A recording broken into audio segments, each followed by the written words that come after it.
recording.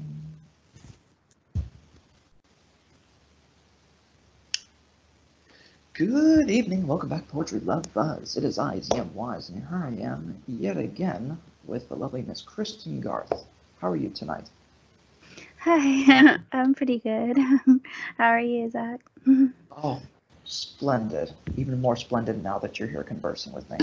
And it's been quite a while since we've done this. Far too long, I think. The first question I'd love to ask you, pleasantries aside, is could you please talk about your most recent release, which is Flutter? Yes. Well, Flutter just came out from Twist It Press and associated with Twist in Time magazine, and it's the story of Sylvia Dandridge. And like me, she lives in Pensacola, although unlike me, she lived there in 1883, and she never lived here. It was an invention of mine, but she, like myself, she's very imaginative, and her inventions, since she's an invalid, are things like spectral mermaids and boyish bee demons and efflorescent deer that live in the woods around her that give her a sense of life that she doesn't have because she's very isolated. And it's a really, I'm really proud of that book, and Matthew Yates did a beautiful job with the art for it and really made a lot of those creatures to life. Oh, splendid, splendid. What was the genesis behind it? Like, besides Miss Dandridge, like I suppose what pushed you to write it? I had I don't even know. I had written a poem when I first started writing called Flutter, and it was about a girl who is out in the woods, and she encounters all these moths, and something has really happened with her, and had this vision. She goes back to her family, and they don't understand her anymore, and she's completely changed, and she doesn't really associate with the human world anymore. And I had that central image, but I didn't do anything with it for a long time. And then I knew that it was a whole world, like it was a poem, but it was more than a poem. And so I had to figure out who this girl was. And actually what it turned out to be is that Sylvia creates these foundlings, these little girls who are imaginary, but they're her children. And one of them ends up just like this in that poem. She has to avenge her sister's death, and she ends up in the woods with all these moths, and the story just revealed itself to me over the years, like in little pieces. And it's really, I think, my most ambitious thing I've ever done, because it's like a mythology. Yes, well, I'm a sucker for that, so I will definitely be looking forward to a copy. Thank you. So what was your most recent release? Excuse me, that's personal. No, I'm kidding. No, so no.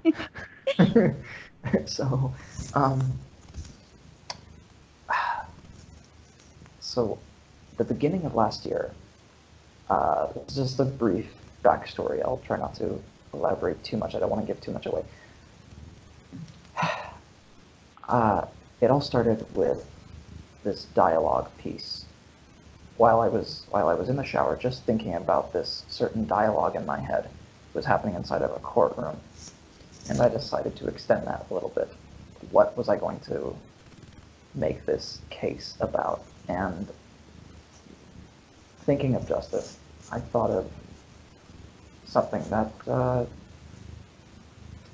not trying to sound gullible or anything, because while I do it previously, I'm by no means an attorney or close to an attorney.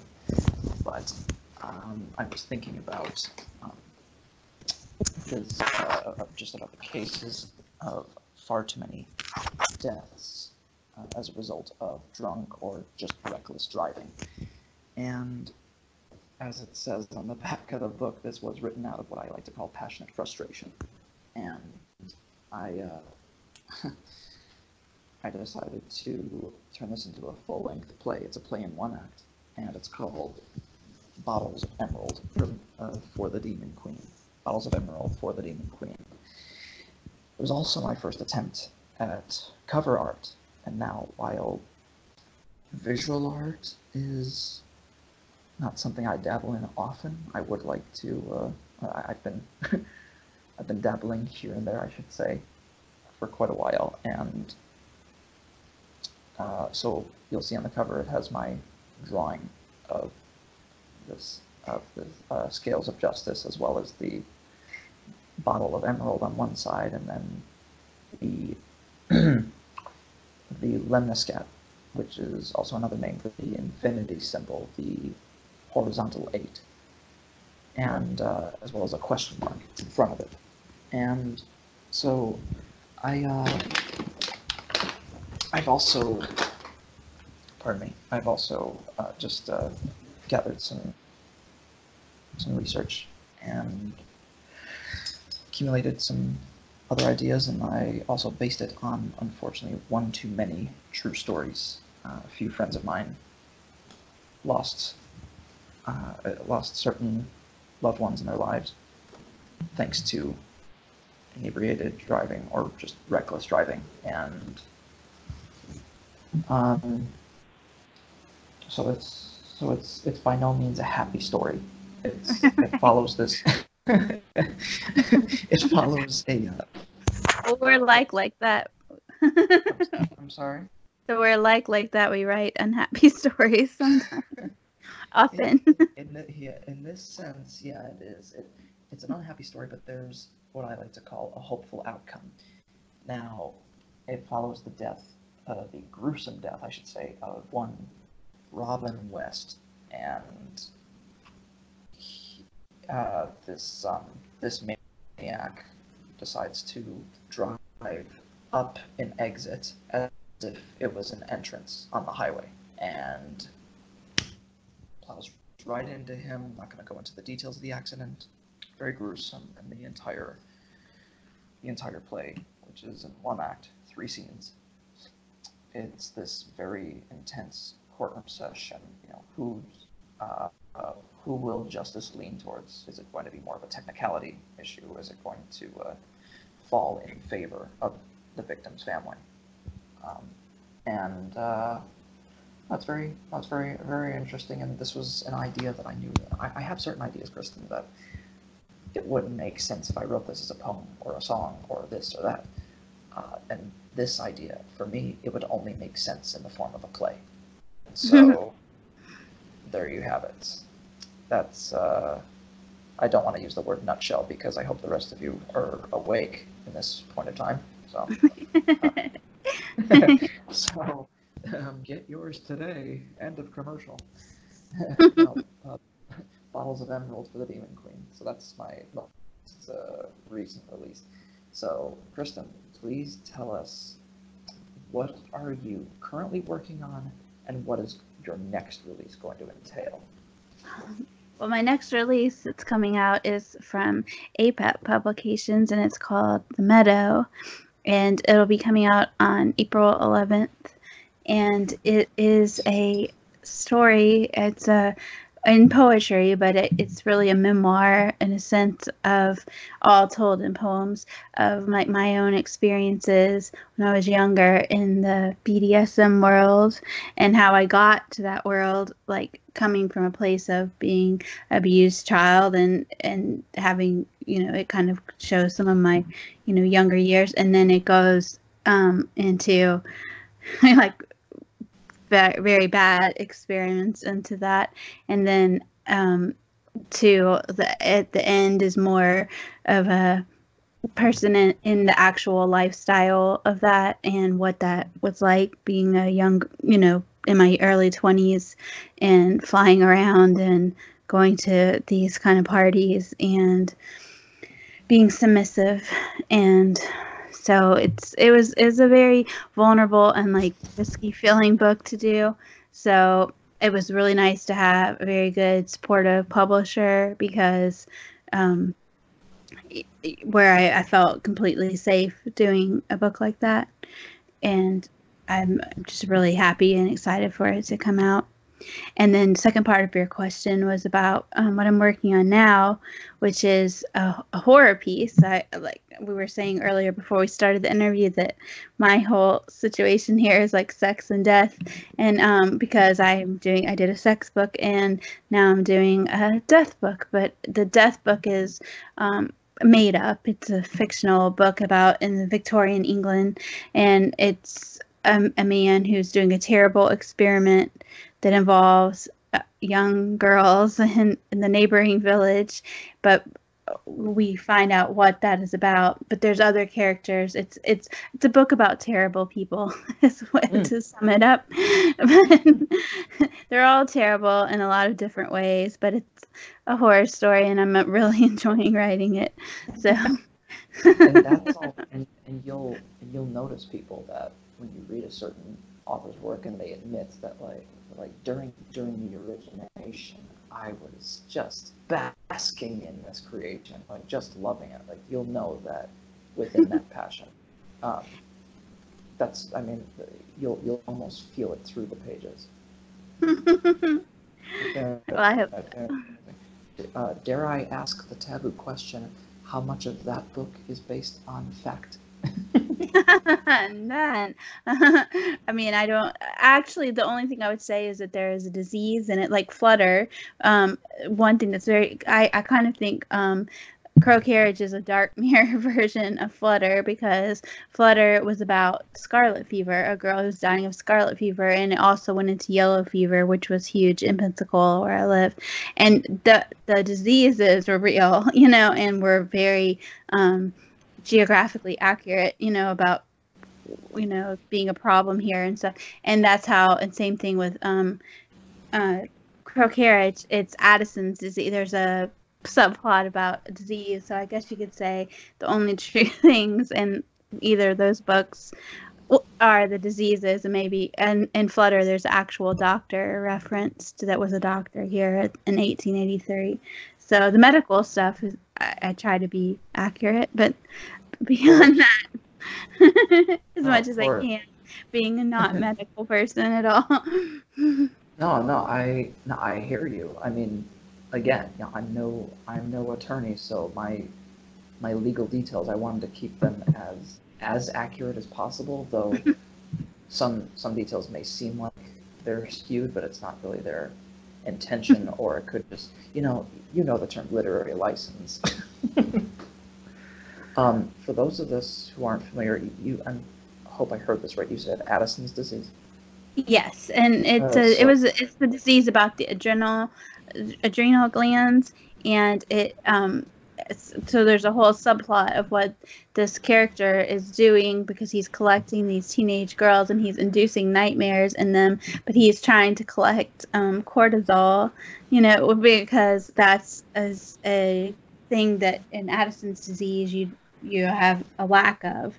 And so he had a brother who died of this, and he is obsessed with it now, and so he puts these girls in a perpetual nightmare state as an experiment.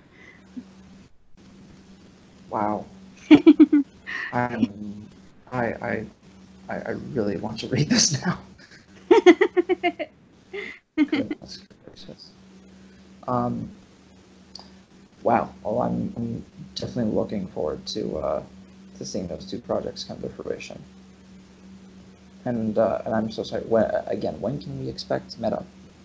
The Meadow is April 11th, and that's I don't have a date on Crow Carriage because I'm still writing it, and I don't even have a publisher yet for it, because I don't know how long it's going to be, and that affects who will publish it.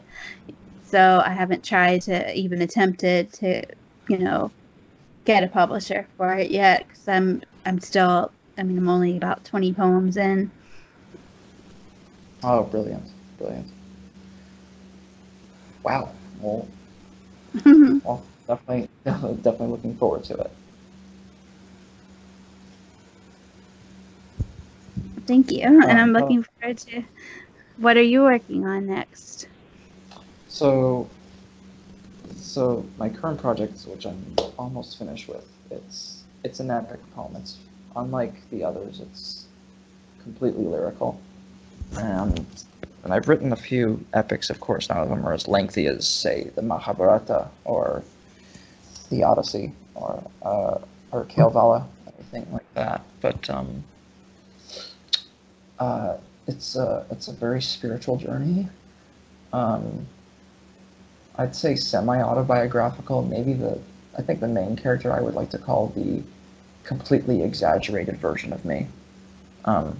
So I don't like to write. I don't really like to write about somebody who's completely me, or who completely fits my personality. I like to add or subtract certain details. And I guess you could call it, I suppose it's like a horror fantasy crossover. There are many, many influences behind it, but once it is finished, I would like to essentially publish it as a book, but I know I for sure want to turn it into a rock opera after recruiting maybe one or two multi-instrumentalists. And for me, my vocals are my main focus, but I do like to tinker around with certain instruments as well. But for those of you who don't know, I've been scratching my musical itch now for a little while. Haven't been as public with it because very shy, but here and there, wherever I perform, sometimes I'll sing a piece a cappella, whether it's an original or a cover. And I also have a SoundCloud, which I've been slowly uploading little EPs of whether they're originals or covers. Some of them are high def, some of them are lo-fi, or I'm sorry, hi-fi I should say. But but the essentially, yeah, so it's a very, very spiritual. I don't want to say the name of the title yet because it's not yet finished, and for me this is like the literary equivalent of seeing a bride in wedding gown before the wedding. So mum's the word. My upcoming release, on the other hand, is going to be published a little quite soon this year by this wonderful established press in Illinois. It's called Cherry House Press, and they accepted my manuscript in November. I was over the moon. This was originally going to be published by someone else, but switched publishers due to certain emergency matters, and very, very pleased with this. I wrote this book 5 years ago, and in a nutshell, it's mostly dedicated to my home state of Illinois. That's where I'm from, and there's an essay in there called, in the very beginning, called "How Texas Pride Made Me a Grateful Illinoisan." And a lot of it does cover the areas where I've lived, as far as Chicago's concerned and whatnot, but I wanted to include other areas of Illinois as well. A lot of it required research, a lot of them are very factual pieces, but a lot of it's very personal. So I wanted to, include those pieces as well. There are about 80 in all. They're divided into 5 sections, so expect more updates about this book in I suppose in the coming weeks. We're just revising the final version of the manuscript and discuss promotion quite soon. So, hate to say it, but I'm not going to repeat that title either. not until we have more wheels in motion. So yeah.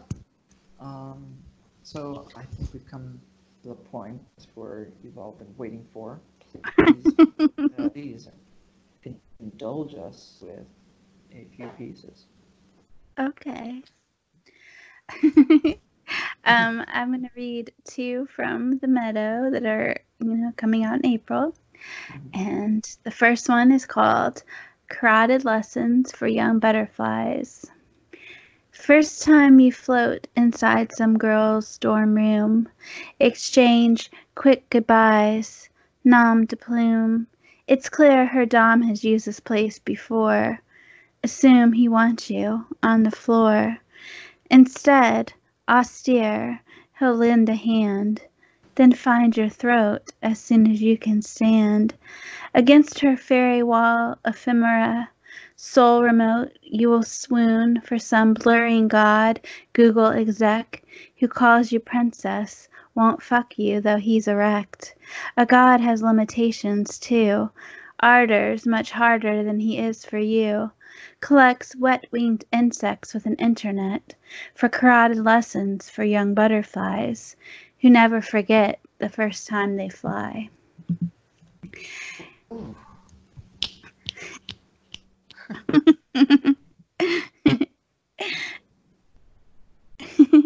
And the next one's called San Francisco. You are his Madeline in Vertigo. Airport to Ernie's to show you how much he listens. Potential daddy dom. He knows you're grieving some other one. Won't touch you until you take ecstasy. He knows he's not your fantasy. But you are his, the tightest slit to desecrate. Eyes closed, awaiting weight that suffocates. He does it with his fingers too. Asphyxiates until you don't remember who's inside you. Just another ghost appropriating you. Another city, a better view. Where you're still lusting for what's gone and dead. You could drown, tied down to a stranger's bed. Wow. That was very intense. Yeah, Meadow's an intense Yeah. And the other two I have are from Crow Carriage, and the first one I'm actually going to switch it up. I was going to read another one, but now that I was telling you about the story, this one more fits. So I'm doing this without practicing. Right. These weeks, this is where we close our eyes and listen to lewd lullabies, collected in a desiccating book, illegible when we chance a look. Midnight, just yesterday, Crow Carriage takes two more away, Velvet Ribbon and the one who prayed, or schemed while we would muffle screams, those who forget their place inside the indelicate dreams, mandated with a glass of milk.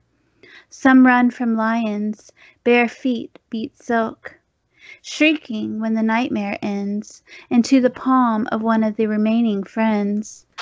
This church wherein we wake requires its congregation creep, for there are devils worse than these we keep. And second one from Crow Carriage that I'm going to read is called Whole, and it's a backstory of how a certain character ends up living with her rich relations after her father commits a terrible crime, and this is the terrible crime. Whole. Labor to summer, digging a pond, begun in better times before fortune absconds, with family, lush-bladed lawn, a season ago. You dug a hole when you didn't know the sounds it would harbor, abandon, despair. No water, ill wish, just cascading red hair of a neighbor you never noticed before. You dug this hole and forgot what it was for. You tore down fences, hedges, all boundaries. Swear you bear no blame, hostilities. Toward the howler who fell, you weren't even there. Trespassed your yard, pit of despair. Not hard to tell yourself, didn't want this at all. You dug a hole, she decided to fall. Thanks. I think that's a great cliffhanger too. as well, because now we're focusing on, will she fall? Will she rise? Is what's down at the bottom? Or is this really falling? Is this metaphor for fall? Multiple possibilities run through my mind at this point. Never cease to amaze me. Seriously. Thank you. So, are you gonna read now? I guess. I'm kidding. Yeah. So, for this first piece, so I recently had a few pieces accepted by this brilliant journal called Truly You. It was published for their winter-themed edition. And this first one, it's a loose poem from a notebook. And this started out as a receipt poem. And during most of 2018 and some of 2019, I wrote on the back of receipts in between current projects I was working on.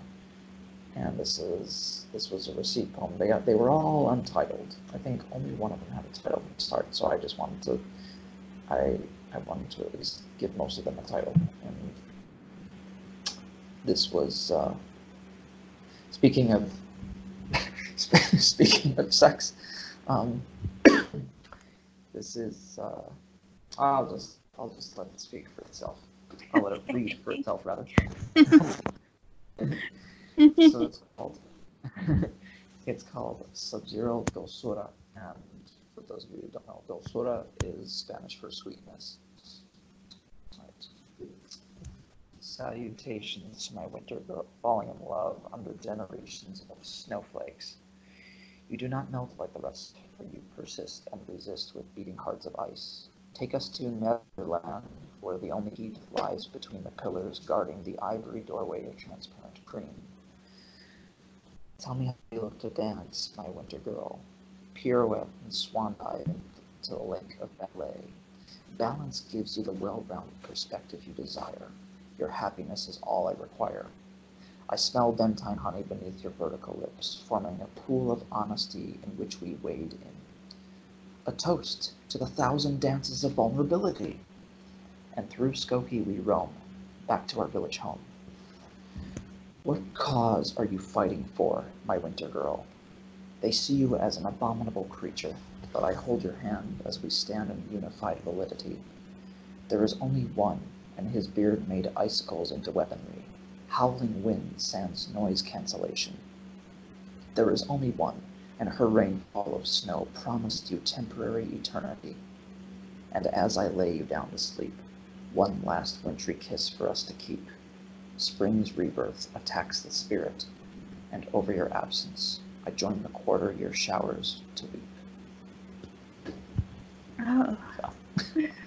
Nice, really nice. Thank you very much.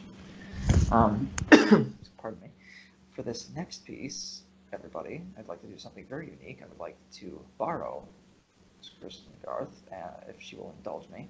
And I'm going to be reading a brief dialogue from the 8th play, Bottles of Emerald for the Demon Queen. Well, it says, Marcus sits. Sandra begins to question him. Mr. Stewart, how long did you know Robin West? 21 years. What was Robin like as a person? Well, during childhood, he was the adhesive that kept this triangle of friends together. He brought out the sporty side of me, if I ever had one. Like me, he believed in the unexplained. We shared such long and intellectual discussions about life and its many aspects. And how close were the two of you during his last years? He had a bit of substance abuse trouble along the way, but after meeting Darren, that spark influenced Robin to reappear on the brighter side of the field, where the sunrise is nothing less than perfect. That is absolutely beautiful. Now then, tell me about your last conversation with him. My last conversation? Huh. Well, he invited me over for a cup of tea and a game of chess. He stated that he had monumental news. When I became situated at his place, he told me that he was going to propose to Darren. My jaw dropped. leapt up to embrace him tighter than ever and congratulated him on his good fortune. Furthermore, he wanted me to be his best man. Naturally, I obliged. Even though we spent hours together, it only felt like a few seconds. After I hugged him again and bade him good night. That was the last time I ever saw him. When did this happen? 8 nights before the tragedy. And what were your initial feelings when you heard the news? A multitude of emotions. Sadness, rage, and vengeance, all blanketed by a stationary numbness. Okay, wait. Okay. Okay. I understand. Why have you chosen to step forward instead of Robin's parents? Because if I lost my child, I think that I would be lacking the ability to flow in speech as well. My child, bereft of life, would cause me to shut out the rest of the world while I was grieving. That being said, Robin's parents are still in mourning, and it will be for quite some time. I did not want to put them through this entire ordeal. Well, we all appreciate your presence. The loss of a best friend, let alone anyone, is, as mentioned before, unspeakable. And then the Judge Sengupta, she asked, Miss Choi, do you have any more questions for Mr. Stewart? No, Your Honor. Scene. Thank you very much. Sorry for my technical difficulties. No, that's all right. That's all right. And then this last piece actually comes from my upcoming release, and this is in the book of Illinois poems. And while not all of them have direct Illinois influences, I don't know, writing them, there are certain poems and songs that just contain that sort of element to them. And if you're a native or frequent visitor of Illinois, you'll understand. And this could most likely be used for any place in the world. It just has that element. If you have lived there for some time or if you've visited there numerous occasions, you'll know exactly what I'm talking about. So this is called Silver-Tongued Winter Poem. Father Winter has blessed us with a superfluous barrage of dancing ice crystals from above. Skylight, as dentine as the hair of the ancient storytellers and bards, as dentine as the eyes of one who has seen the most presentable of truths, as dentine as a face of fright. Catch a quilt-patterned flake on your silver tongue of glass-protected knowledge, listening to you speak whilst the wheeling wind howls ferociously, is like the daunting task of gaining valid factoids. Amidst the blizzard of 2000, there we were, my dear peers, creating an angelic military on the neighborhood concrete. Your observations of clear white skies were the scientific notions we both needed on this wintry day. Fellow Wendigo waits for next victim in the stillness of Simon's silence. Every holiday legend awakens for an annual visit to the decent-hearted and able-minded. Could not believe it, when spring's cornered shadow completely melted my tender heart of chains. Oh, really nice. What do you know? I guess there were a couple of Illinois references in there. Never mind. Yeah.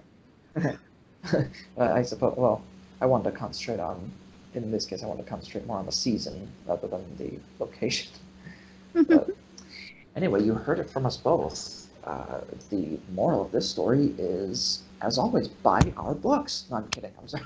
But I've included the links to both of our recent releases, and of course I've included our Twitter pages as well. Please check us out on social media, and also, Kristin, please plug Performance Anxiety. Tell everybody on the Oh yes, Morrow Night is a very special Performance Anxiety because I edited a Twin Peaks anthology called These Poems Are Not What They Seem, and with Justin Karcher. And tomorrow, Justin and I and Jeremy Gawkey, the publisher of the book, is going to be hosting a bunch of the contributors. Will be reading their poems from the book and so it's going to be really cool.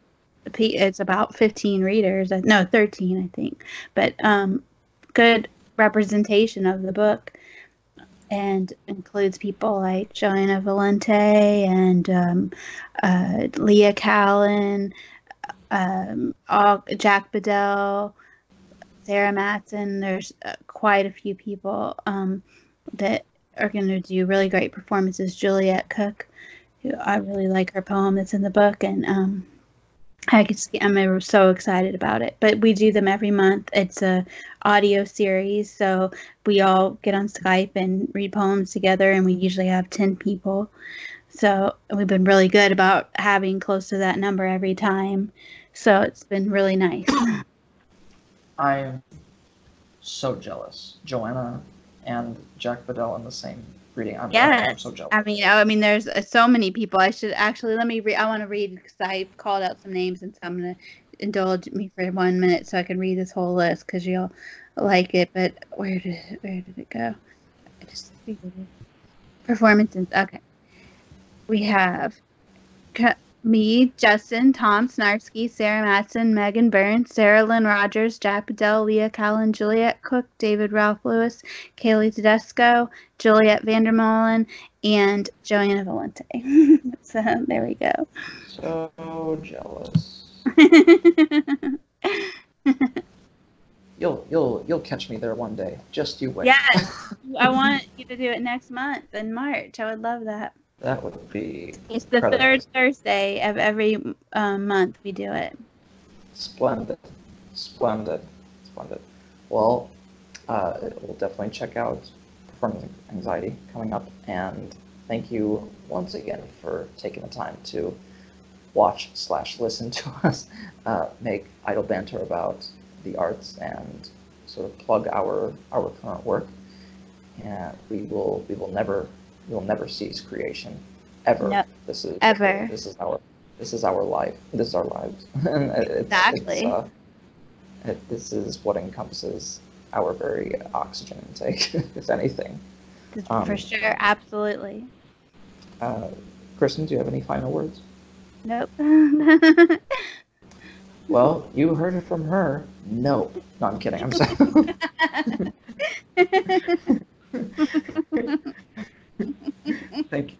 Thank you all very much. Poetry lives. Long live the arts. Buy her books. Buy my books. Buy other people's books. Purchase a few other books for yourself.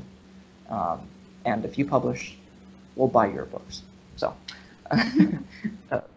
thank you all, and a heartfelt good night.